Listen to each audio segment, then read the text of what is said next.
Sum of respiratory disease whooping cough. Whooping cough is a common and very contagious disease.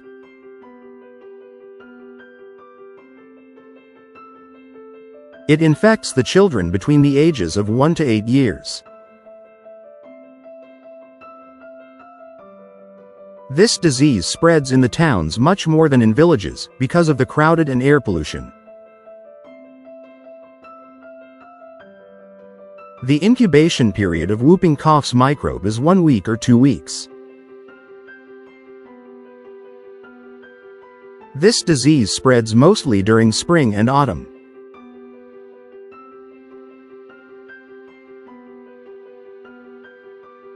The infected person gains permanent immunity from this disease.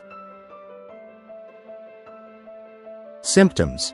This disease has 2 stages.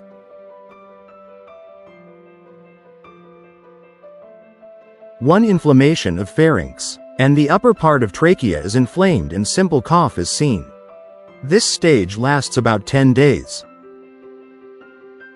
2, the coughing becomes heavier and changes to a strong attack.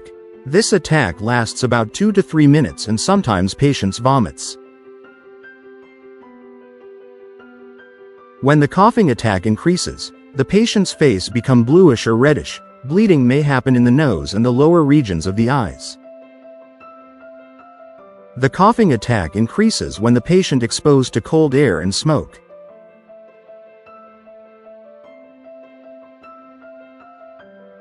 Remedy.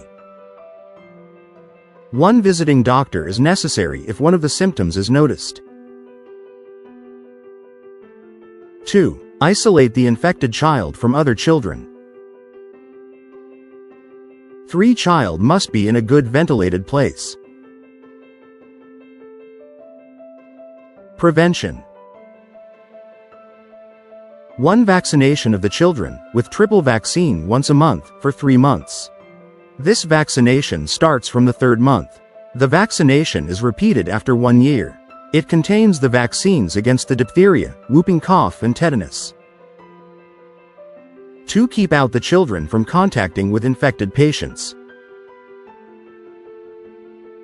3, sterilization of the patient's tools contaminated with microbes, their rooms and beds.